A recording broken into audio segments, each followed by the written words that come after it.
오직 우리 주 곧 구주 예수 그리스도의 은혜와 그를 아는 지식에서 자라가라. 영광이 이제와 영원한 날까지 그에게 있을지어다. 죄악으로 흩어진 백성들을 거듭나게 하시고 거룩한 성전에서 예배하게 하시는 하나님 아버지, 오늘도 하나님의 말씀으로 굶주린 영혼들에게 생명의 말씀으로 채워주시니 감사합니다. 몸이 병들고 힘들어서 삶에 지쳐있는 우리 성도들에게 하나님의 정말 은혜로 감동으로 병도 고쳐지고 또 삶에서 기쁨이 되고 모든 게 형통하게 하여 주시옵소서. 아멘. 예수님 이름으로 기도합니다. 아멘. 우리 회개 고백의 기도를 올립니다.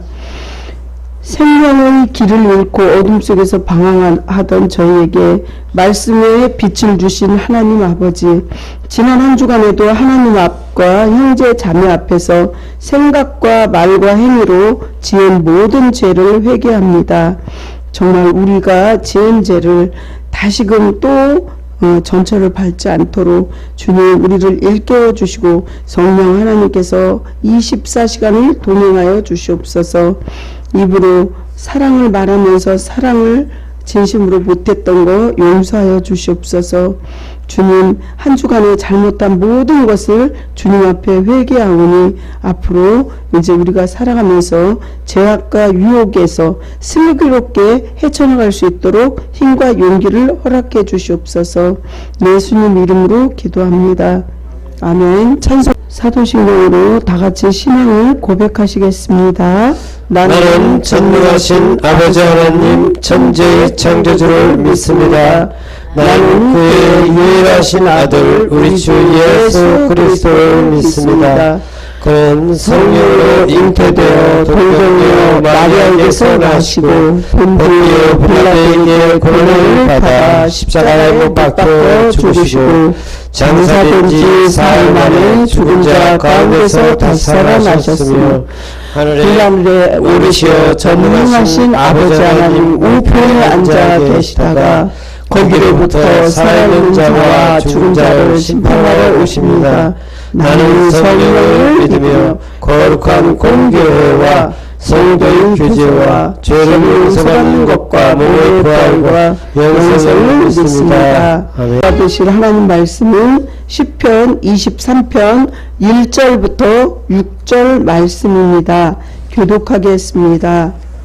여호와는 나의 목자시니 내게 부족함이 없으리로다. 그가 나를 푸른 풀밭에 누이시며 실만한 물가로 인도하시는도다.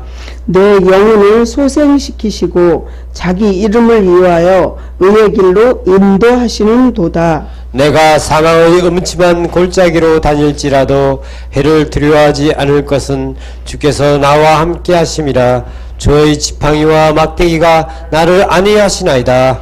주께서 내 원수의 목전에서 내게 상을 차려주시고 기름을 내 머리에 부으셨으니 내 잔이 넘치나이다.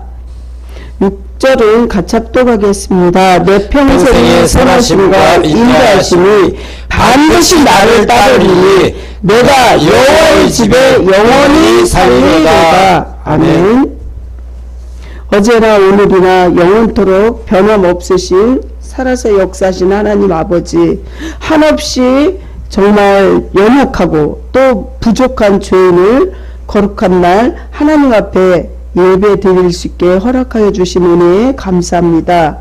고난 속에서도 저희를 잊지 않으셨고 은혜를 베풀어 주셨지만 저희는 세상 속으로 하나님의 백성답지 못하게 살아왔던 것, 그것을 용서하여 주시옵소서. 예배드리는 저희 모두가 주를 위한 충성으로 모일 수 있게 도와주시옵시고 이 사회의 어둡고 악한 것들을 물리치는 낮에는 구름기둥으로 밤에는 불기둥으로 지켜주시옵소서. 우리 성도들 또 저와 말과 행실이 거듭날 수 있도록 도와주시옵시고 주님의 향기를 날릴 수 있도록 도와주시옵소서. 아멘.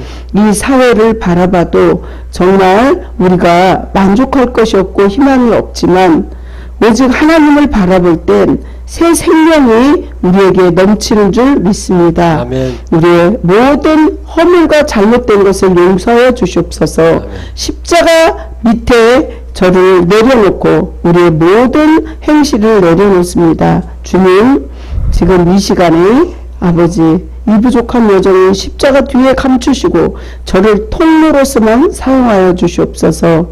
저희 잘못한 모든 것을 십자가의 보혈로 씻겨 주시옵소서. 제단 숯불로 악한 것들을 태워 주시옵소서. 주님, 처음에는 지금 올 때 많이 힘들고 어려운 그러한 발걸음을 했을지라도 갈 때는 모든 것을 십자가에 내려놓고 정말 가벼운 마음과 발걸음으로 갈 수 있도록 하늘의 은혜를 내려주시옵소서. 성령님 기름 부어 주시옵소서. 예수님 이름으로 기도합니다. 아멘. 아멘.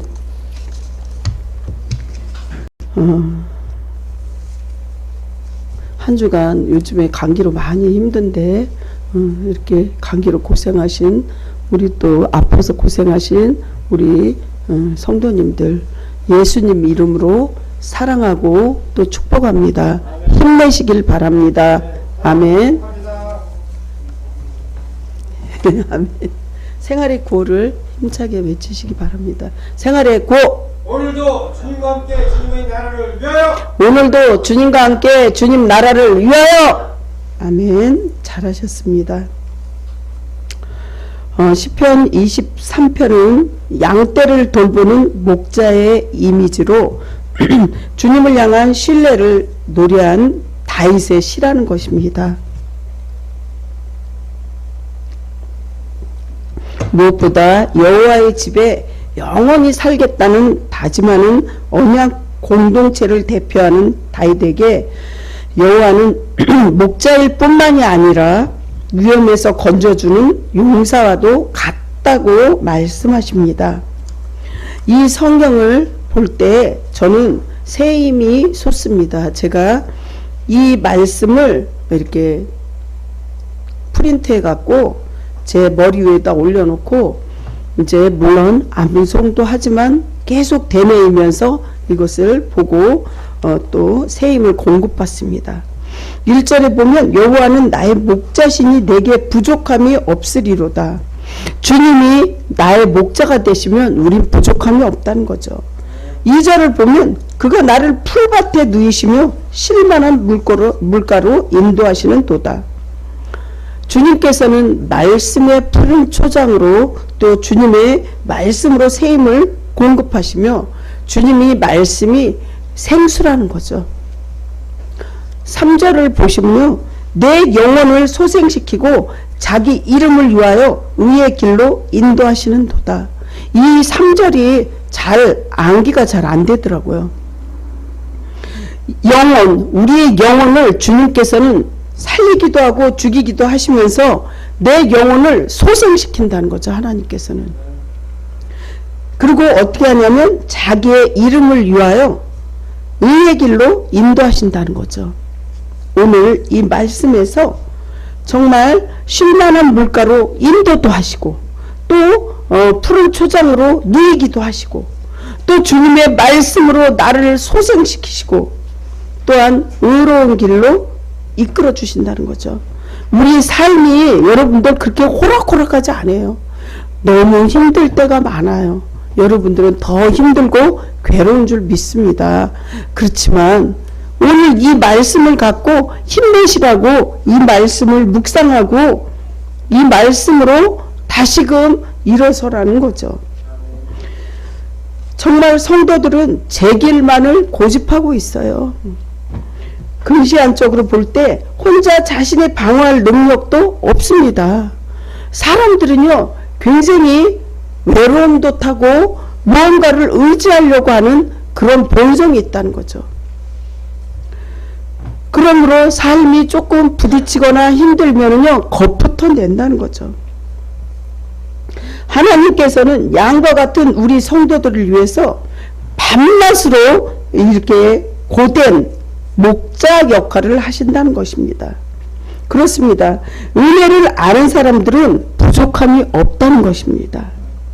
다윗은 부족함이 없다는 것을 고백으로 시작합니다. 그렇다고 다윗이 그렇게 뭐 자기의 삶이 그렇게 평안했냐면 그렇지도 않아요. 다윗 밑에 또 막내가 하나 또 있어요. 근데 이 성경에서 나오지 않았죠. 중간사라고 이렇게 보이지 않지만 분명히 있어요.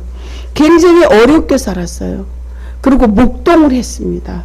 정말 목동을 혼자서 그거를 하려면 늑대도 밤에 나타나고 정말 어려운 일이 얼마나 많겠어요. 우리가 아는 호랑이도 있고 곰도 있고 그런 그 일을 어린 나이에 했다는 거죠. 목동으로. 그러니까 우리가 나이를 추적해 보면 한 6학년이나 중학교 1학년 많이 됐으면 그런 나이에 혼자서 목동을 한 거예요. 형들도 있어요. 참으로 힘든 역할을 많이 했어요. 그렇다고 나중에 평안했나면 나중에도 늘 다윗을 사울은 죽이려고 했어요. 창으로 던졌을 때 요나단이 사울의 아들인데 비키라고 치면서 이렇게 살린 적도 있는데 늘 그렇게 죽음이 도사리고 있었다는 거죠. 그렇습니다. 왕이 되기까지 수많은 고통을 겪었고 왕이 되어서도 이 다윗은요 사건이 굉장히 많았어요. 다 나열하기 힘들어요. 그 중에 밧세바라고 그 여인이 굉장히 예쁘게 생겼나 봐요. 그 이스라엘을 이렇게 보면 이스라엘이 이렇게 절벽처럼 이렇게 층층층 이렇게 돼 있거든요. 그래서 아마도 추측하건대 다윗 왕이 밧세바 여인이 이렇게 목욕할 때 이렇게 계곡처럼 이렇게 된 그런 성이면 이렇게 아래를 내려다 봤을 때 밧세바 여인이 굉장히 예쁘게 생긴 걸 목욕하는 걸 봤다는 거죠. 그래서 아마도 그 여인을 탐하기 위해서 우리아 장군을 전쟁터에 보냈어요. 자기네 그 군인인데. 그리고 어떻게 해요? 죽게 돼요. 죽이게 돼요. 그래서 그 밧세바가 남의 그 아내를 그렇게 했을 때 하나님은 사랑이 많으셔서 우리의 죄를 늘 회개하면 용서해 주지만 그 하나님은 또한 공의로우셔서 죄의 값을 치러야 된다는 거죠. 그래서 죄의 값이 삭시 사망이잖아요. 그 밧세바 여인을 데려다가 그렇게 해서 취하여갖고 아기를 낳는데 아기가 죽을 병이 걸리게 돼요. 그래서 다윗이 맨날 울면서 회개해요. 살려달라고. 근데 나중에 죽잖아요. 그러니까 어떻게 해요? 죄를 뒤집어 쓰면서 막 회개를 했는데 못 살아나니까 툭툭 털고 일어나요. 어차피 죽은 애한테 더 이상은 할 필요 없다 이런 식으로. 그런데 하나님 앞에 계속 회개하면서 잘못했다니까 그 뒤로 낳은 애들은 살았죠. 다 죽은 건 아니에요. 어쨌든 사랑하는 성도 여러분, 우리는 주님의 은혜를 잊어버려서는 안 돼요. 우리가 정말 상처받고 속상한 거는 어디다 새겨요? 물에다 새기면 잊어버려져요. 그냥 잊어버려져야 되잖아요. 타격하면 머리가 아프니까. 그리고 우리가 은혜 받은 것은 어디다 새겨야 돼요? 돌에다 새겨야 돼요. 그래서 하나님의 은혜를 돌에다 새겨서 잊어버리지 말고 늘 기억하시길 예수님 이름으로 축원합니다. 첫 번째, 부족함이 없으신 예수님. 다윗은 하나님께 여호와는 나의 목자라고 고백합니다. 왜 목자라고 고백했을까요? 정말 우리가 죽을 지경일 때 주님께서는 푸른 초장에 우리를 누이시고 실만한 물고로 인도하시고 우리의 영혼을 소생시켜 주기 때문에 목자라는 거죠. 아멘? 그렇습니다. 그 목자라는 게, 이 말씀이 주님이 목자라는 게 나와 있잖아요. 말씀이 우리를 살리는 거잖아요. 나는 양의 문이요. 나는 정말 비교를 많이 하셨어요. 비유를. 나는 물로도 이렇게 말씀하시고 정말 내가 곧 길이요 진리요 생명이니 나를 말미암지 않고는 아버지께로 올 자가 없다. 이렇게 말씀을 하셨어요. 비유를 6, 7가지로 계속 설명하셔요. 그렇습니다. 고대 근동 세계에서 보면 신들과 왕들을 묘사하면서 목자 이미지를 표현하곤 합니다.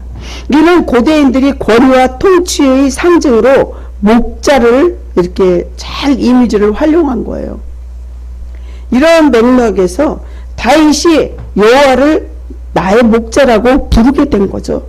자신을 그의 돌봄을 받는 양으로 고백한 것이 동시에 그분의 통치 아래에 있는 존재인 자기 정체성을 잘 표현해 준 거예요. 하나님께서는 여호와이시고 목자이시고 왕 중에 왕이시라는 거죠. 그렇습니다. 목자는 1차적으로 양을 먹여주고 보호하는데 큰 역할을 하십니다. 그러나 더 나아가서 목자의 이미지는 구원의 역사라고 더 큰 맥락의 출애굽과 광야에서 생활을 잘 드러낸다는 것입니다. 시편 80편 1절 보면 이렇게 써 있어요. 요셉을 양떼같이 인도하시는 이스라엘의 목자여 귀를 기울이소서. 그룹 사이에 좌정하신 이여 빛을 비추소서. 이렇게 요셉을 양떼같이 인도하시는 이스라엘의 그 주님을 나의 목자라고 표현합니다. 요셉도. 그렇습니다. 목자는 1차적으로 어떻게 하냐면 양을 먹여야 되는 거죠. 그래서 내 양은 내 음성을 듣는다고 했어요. 그러니까 요즘에 나라에서도 하나님의 교회는 건들지를 지금은 않는데 그래도 계속 그거를 저기 하는 거예요. 이단이라고. 지금 통일교하고 신천지하고 이재명 대통령이 이건 이단이다, 이거는 안 된다 이렇게 해서 들쑤시고 지금 그거를 완전히 뒤바꿔 놔야 된다고 지금 이렇게 계속 얘기하고 있습니다. 지금 우리나라 대한민국에서만 이단들이 설치고 난리치는 게 아니라 외국에서도 중국에서도 막 난리예요. 외국 곳곳에서. 이단은요 어떻게 하냐면 이단이라는 뜻이 다를 이자 끝단자거든요. 한문으로 풀이하면 다르다는 거죠. 교리가 다르다는 거죠. 조직 신학이 다르다는 거죠. 다른 이자 끝단자. 처음에 출발은 어떻게 똑같이 해요. 그렇지만 종착역이 틀리다는 거예요. 천국이냐 지옥이냐.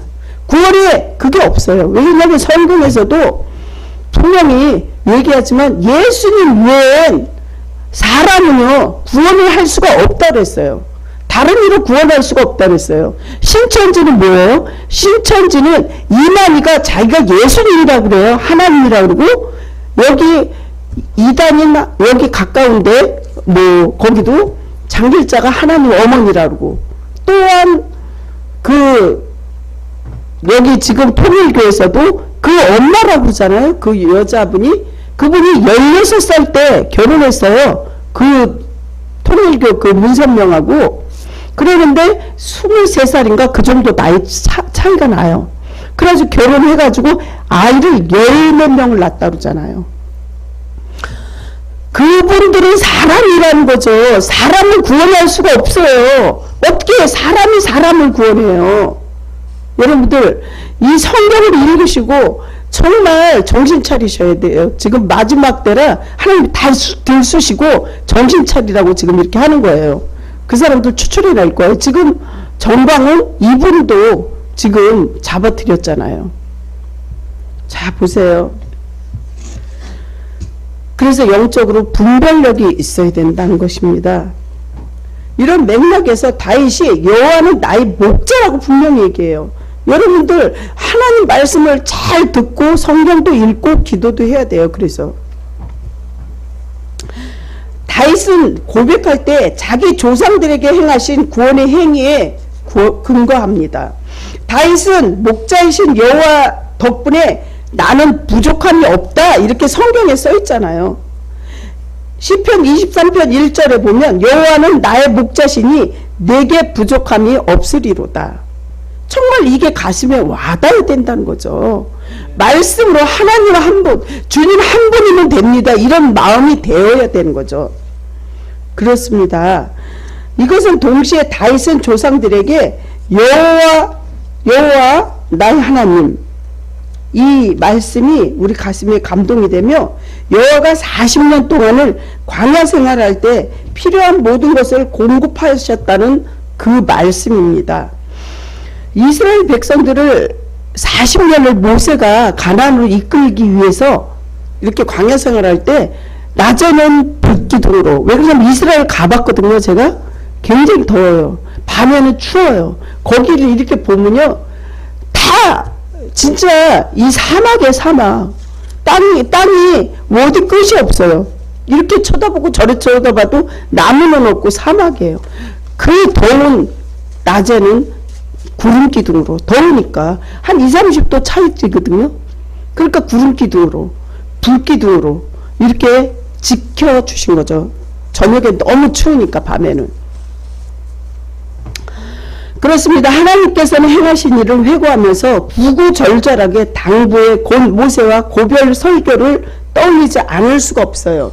신명기 2장 7절을 한번 보시면요, 내 하나님 여호와께서 내가 하는 모든 일을 내게 복을 주시고 내가 이 큰 광야에서 두루다님을 알고 내 하나님 여호와께서 이 40년 동안을 너와 함께 하셨으므로 내게 부족함이 없었느니라 하시기로, 이렇게 성경 말씀이 1.1획도 변함이 없고 몇백 년이 지났어도 베스트셀러 1위라는 거죠. 그렇습니다. 또 신명기 8장 9절을 보시면요, 내가 먹을 것에 모자람이 없고 내게 아무 부족함이 없는 땅이며 그 땅은 돌은 철이요 산에서는 동을 캘 것이라. 이렇게 우리를 정말 낮에는 구름기둥으로 밤에는 불기둥으로 지켜주신 주님이 이스라엘 백성들이 먹을 거 없다고 막 모세를 보고 내놓으라고 막 그럴 때 만나와 메추라기를 줬다는 거죠. 근데 물론 그러면서도 계속 불평했어요. 원망, 불평, 교만했다는 거죠. 근데 생각해 볼 때 메추라기는 제가 먹어봤거든요. 메추라기 알도 먹어보고, 그것만 계속 3개월 계속 먹이면 질리기는 하겠어요. 만나라는 거는 얼마나 하냐면 좁쌀만한 거예요. 먹어보면 달짝지근해요. 근데 계속 먹으면 질리긴 하지만 그래도 광야에서 먹을 걸 주님이 주셨잖아요. 그리고 그거를 계속해서 썩도록 먹는 게 아니라 상하면 우리가 병이 생길까봐 얼른 먹고 그걸 밤에 다 먹지 못하면 땅에 묻으라고 그랬어요. 그렇습니다. 다윗의 조상들께서 하나님은 나의 목자가 되어 주셨을 뿐만이 아니라 지금 현재 우리가 또 알지 못하는 앞으로 미래 모든 것을 책임져 주실 것을 확신한다는 거죠. 다윗은 전형적인 히브리어로 노래를 합니다. 2개의 소절로 구성된 시행이며 매우 음악적이고 아름답다는 거죠. 푸른 초장으로 그가 나를 누이시고 실만한 물가로 나를 인도하신다. 이 말씀을 들으면 여러분들 마음에 평안을 가져야 돼요. 푸른 초장 상상해 보세요. 근데 이스라엘은 제가 가보니까, 또 제가 성서지리를 배울 때 4년을 배웠어요. 성서지리를. 우리는 우기가 여름으로 생각하잖아요. 이스라엘은 겨울이 우기예요. 장마철이에요. 그래서 정말 비가 엄청 내리죠. 이 양들이요, 여름에가 우기가 아니잖아요. 그러니까 완전 메말르잖아요. 이 양들이요, 어떠냐면 그 풀이 없으니까, 푸른 초장이 없으니까 가시넘불 같은 그런 거를 뜯어 먹어요. 먹어야지 사니까. 입안이 완전히 다 찢어져서 피를 막 흘린다는 거죠. 반대로 겨울에는요, 우기예요. 아주 푸른 초장이에요. 우리가 생각할 때는 이상하다. 처음에 그 말씀하실 때, 성서지리 교수님 그 말씀하실 때 이해가 안 가더라고요. 어떻게 저렇게 되지? 어떻게 저럴 수가 있지? 근데 하나하나 성경을 배우고 신학을 배우면서 십자가가 이렇게 위에만 있고 밑에는 없다는 것도 플러스 마이너스 할 때 이스라엘 사람들은요, 이 플러스를 이렇게 더하기가 아니고요, 위에만 있어요. 왜냐하면 그 정도로 십자가를 인정을 안 해요. 그런 것도 생소하게 배우게 되고, 우기하고 건기도 이렇게 다르구나, 이런 걸 배우게 되는 거죠. 그렇습니다. 이렇게 장마철은 겨울이라는 거죠. 12월에서 2월 사이고 그때는 천둥과 번개가 잘 치고 비도 많이 내려요. 반대로 3, 4월에 곡식을 무르게 하는 계절이며 봄비도 아주 중요한 이때는 푸른 12월과 2월 사이에서 3월 달에 푸른 초장에 날을 뉘시며 요때라는 거죠. 그렇습니다. 약속의 땅이 이스라엘 조상에게 안식되었던 것처럼 여호와의 목장은 다윗의 안식처가 된다는 것입니다. 사랑하는 성도 여러분, 늘 주님의 품에 안기어서 평안을 누리시기를 간절히 축원합니다. 주님께서 또한 바른 길로 인도하시는 예수님, 두 번째로 여호와는 푸른 목장과 쉴만한 물가로 이렇게 누가 안식을 못하겠습니까? 그렇기 때문에 다윗은 이렇게 고백도 하죠. 제가 그 고백에 앞서서 조용기 목사님이요 간증하는 걸 들었어요. 지금은 돌아가셨어요. 소천하셨지만 그분이 뭐라 그랬냐면, 조용기 목사님을 여러분들 잘 아실 거예요. 대한민국에서 첫째, 두 번, 세 번째로 꼽히는 그렇게 큰 교회예요. 그 목사님이요, 조용기 목사님 원래 건축업을 하셨던 분이래요. 그러니까 이 탁월하게 땅을 사서 건축을 그렇게 크게 하시는 분인데, 그분이 어떤 일이 있었냐면 건축하면서 너무너무 힘들었던 거예요. 그래서 목양실에서 맨날 울면서 기도한 거예요. 시편 23편 이걸 붙잡고, 여호와는 나의 목자시니 내게 부족함이 없으리로다. 그가 나를 푸른 풀밭에 누이시며 쉴만한 물가로 인도하시는도다. 그가 나를 쉴만한 물가로, 이거를 1절부터 6절까지 암송하면서 계속 울면서 기도한 거예요. 그러면서 마음에 평안을 가지신 거예요. 그러니 저도 이 말씀으로 살아내려고 엄청 노력했죠. 제가 이제 전도회 전담일 때 또한 제가 이제 뭐라 그럴까, 전도할 때도 그렇고 신방 전도사 할 때도 그렇고 그냥 너무 힘드니까, 그 전도하는 것도 보통 힘들어요. 마귀 새끼들을 교회를 끌고 오려면은 교회까지 이끌기까지 정말 내 목숨이 지옥으로 왔다 갔다 천국을 왔다 갔다 해야 돼요. 사랑하는 성도 여러분, 이 조용기 목사님도 이 말씀을 붙잡고 살아냈고 승리했고 지금은 천국에 가 계시지만, 어쨌든 이 말씀은 우리의 생명을 살리는 거죠. 제가 많이 힘들었을 때, 내가 사망의 음침한 골짜기를 다닐지라도 해를 두려워하지 않을 것은 주께서 나와 함께 하심이라, 이렇게 말씀하시잖아요. 그렇습니다. 여기서 막대기가 나를 아니하시고 지팡이가 나를 아니한다는데, 지팡이는 어떻게 해요? 위에가 이렇게 꺾어졌어요. 우리 요즘 지팡이는 나오는 거지만, 옛날 지팡이를 위에를 이렇게 약간 꺾었어요. 그럼 어떻게 해요? 양들이 저쪽으로 막 갈라 그래요? 그러면 목을 딱 양을 걸쳐서 안으로 끌고 오는 거죠. 막대기는 어떻게 해요? 막 저쪽으로 갈라 그러고, 또한 양뿐만이 아니라 일이나 늑대나 나쁜 동물들을 때리는 거예요. 나가라고 내쫓는 거죠. 그 역할을 하는 게 이제 지팡이고, 모세도 이제 광야길을 갈 때도 그렇지만 홍해를 건널 때도 지팡이로 두드려. 이 지팡이에는 위험이 있다는 거죠. 능력이 있다는 거죠. 그래서 늘 함께 계시면서 그의 지팡이와 막대기가 나를 보호하신다, 이렇게 여러분들 꼭 머릿속에 집어넣고 가세요. 지팡이로 번역된 말은 목자들의 양을 인도하는 도구라는 거죠. 7장 14절 미가서를 보면, 원하건대 주의 지팡이로 주의 백성 곧 갈멜 속 산림에 홀로 거주하는 주의 기업의 양떼를 먹이시되 그들을 옛날 산과 바산과 길르앗에서 먹이시옵소서. 아주 비옥한 땅이에요. 거기는 왜 그러냐면 거기는 거름이 충분하다는 거죠, 이 땅에. 그래서 아주 비옥한 거예요. 뭐든지 심으면 열매가 다 아주 그냥 충실하고 튼실하다는 거죠.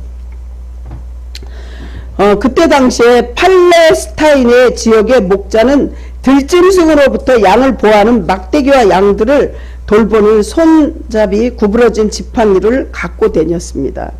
그래서 이 지팡이는 통치의 지팡이고 막대기로 표현됩니다. 나의 안이 된다는 말은 나를 위로하고 안락함을 준다는 것입니다. 성도 여러분, 그러한 보호를 받으시기를 간절히 축원합니다. 세 번째는 잔치의 주인 되신 예수님을 말씀드리려고 합니다. 내 잔치의 주인이신 예수님께서는 하나님께서는 슬픔과 시름과 두려움으로 죽은 듯 처져 있는 양들에게 늘 새 힘을 주신다는 거죠. 그 이름을 어울리도록 내가 의의 길로 걷도록 인도하신다는 거죠. 주님이 먼저 밟고 간 땅을 쫓아서 주님의 관점으로 바라보는 걷는 길이 의의 길입니다. 여호와의 보호를 묘사하는 배경이 푸른 초장에서 죽음의 골짜기로 즐거움이 넘치는 잔치집으로 바뀌는 거예요. 정말 죽을 것 같이 힘들 때 그 버스 안에서, 지금은 차가 있지만 자가용을 샀지만, 내가 사망의 음침한 골짜기로 다닐지라도 해를 두려워하지 않을 것은 주께서 나와 함께 하신다는 것을 막 눈물을 흘리면서 그 버스 안에서 속으로 암송하는 거죠. 전도를 정말 죽기 살기 했어요. 쉬는 날도 반납하고 가서 전도 폭발을 몇 번씩 배우고 5단계까지 다 배우고 또 배우고 가서 그 전도하는 지역에 가서 눈물로 기도하면서 전도했다는 거죠. 그래서 어떤 주에는 뭐 정말 한 가정이면 보통 3-4명이잖아요. 그렇게 올 때 거기서도 교회 안에서도요, 시기하고 싫어하는 그 내쫓으려고 하는 사람들이 있다는 거죠. 그분들이 목회자들이에요. 부목사나 뭐 전도사 이런 사람. 얼마나 괴롭히는지 몰라요. 근데 이제 그 담임 목사님이 뭐라 그러냐면, 나는 점심 안 먹어도 배부르다. 이렇게 성도들을 전도해 오니까. 왜 그러냐면 그 전에는 그 화장지 이렇게 크리맥스 큰 거를 차를 한 차를 실어와서 뿌리고 전도 폭발을 몇 수십 명을 했는데도 한 명도 전도 못했대요. 물론 제가 한 게 아니고 하나님이 다 하셨고 그 뿌리는 씨와 기도가 씨가 있었겠지만 훌륭하신 목사님이 계셨고, 어쨌든 그때는 그렇게 시기질도 하더라고요. 죽일 것 같이 힘들게 했어요. 하지만 하나님이 이 말씀으로 살려준 거죠. 어떤 말씀이냐면 4절에 내가 사망의 음침한 골짜기로 다닐지라도 해를 두려워하지 않을 것은 주께서 나와 함께 하심이라. 나와 임마누엘하면 새 힘을 공급받는 거예요. 주의 지팡이와 막대기가 나를 안위하시나이다. 이 말씀만 붙잡고 울면서 버스 안에서 우는데 아무도 모르죠. 나 혼자 울면서 울음을 삼키면서 오는 거죠. 사랑하는 성도 여러분, 주님께서는 우리와 늘 함께 하시는데 이 말씀을 붙잡을 때 여러분들 힘이 나는 거예요. 말씀 없이는 살 수가 없어요. 그래서 정말 하나님 말씀을 늘 묵상하고 외워야 되는 거죠. 암송해야 되는 거죠. 암송해야지 그러면 더 안 돼요. 그냥 한 번 읽고 2번 읽고 10번 읽고 20번 읽고 30번 읽고 계속 읽으면 머릿속에 박혀요. 그렇습니다. 마지막 시행의 고백은 간격과 확신에 차 있습니다.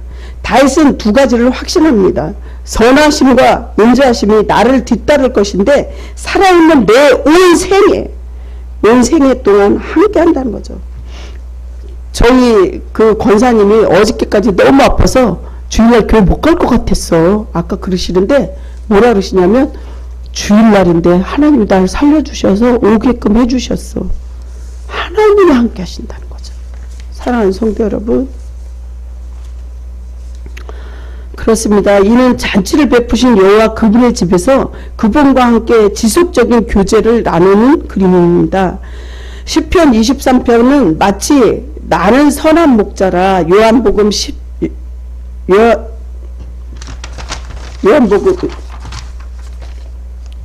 11절에 보면요, 나는 선한 목자라, 선한 목자는 양들을 위하여 목숨을 버리거니와. 그 반대로 선한 목자가 아니면 뭐예요? 삭군 목자는요, 양이 불리해지고 힘들어지면 어떻게 하냐면요, 버리고 도망가요.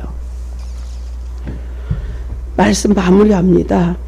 목자 되신 예수님께서는 늘 부족함이 없으시고 바른 길로 인도하시고 우리에게 좋은 것으로 채워주시며 원수의 목전에서 상을 베푸시는 잔치의 주인 되십니다. 사는 성도 여러분, 예수님만 의의 길, 생명의 길, 쉼과 평안이 있습니다. 양들을 위로하시고 긍휼을 베푸십니다. 거짓 목자의 음성에 현혹되지 말고 참 목자 대신 우리 예수님을 따르시기를 간절히 축원합니다. 기도하겠습니다. 하나님 아버지, 여호와는 나의 목자시니 내게 부족함이 없으리로다. 그가 나를 푸른 풀밭에 누이시며 쉴만한 물가로 인도하시는 줄 믿습니다. 내 생애가 너무 어렵고 힘들고 지치고 쓰러질 것 같은 그러한 힘든 일에도 주님께서 나의 지팡이와 막대기가 되시며 안위하시게 하시는 줄 믿습니다. 주님, 다시금 일어설 수 있는 힘을 주시는 주님, 주님 사랑합니다. 우리 온 생애에 임마누엘 하여 주십시고 2026년도도 승리하는 그러한 복된 삶을 살게 해주세요. 예수님 이름으로 기도합니다. 아멘. 기대하신 긍휼과 정말 하나님의 그 아버지 사랑으로 죄인에게도 하나님 물질의 복을 주시고 기쁨으로 지금도 함께 하시는 주님, 세상에 살면서 게으르지 않게 하시고 열심히 일하여 모은 물질을 바르게 사용할 수 있도록 하나님 성경대로 헌금할 수 있게 하여 주시니 감사합니다. 모든 것을 주님께서 주셨는 줄을 입으로 고백하면서 저희의 수고와 땀이 이루어낸 물질의 풍요를 자랑 삼았음에도 용서하여 주시옵소서. 주님, 하나님 앞에 드리는 그 물질이 기쁨으로 감사함으로 드릴 수 있도록 늘 은혜 베풀어 주시옵소서. 늘 주님께서 2026년도에도 우리에게 필요를 공급하여 주시는 줄 믿습니다. 가정과 또한 자녀와 또 생업 위에도 주님 함께하여 주시옵시고 우리가 바른 길로 갈 수 있도록 늘 말씀으로 책찍질하여 주시옵소서. 주님, 우리가 생각했던 것보다 보너스와 같은 그런 기적과 이적이 각 가정에 일어날 수 있고 늘 감사함으로 하나님 사랑, 이웃 사랑 실천하고 그렇게 살아갈 수 있도록 도와주시옵소서. 예수님 이름으로 기도합니다. 아멘.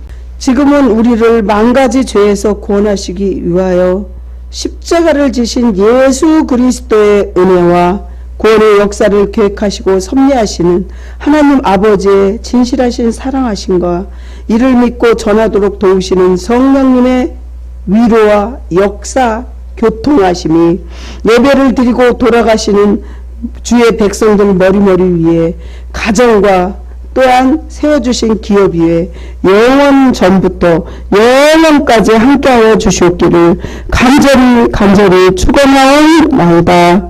아멘.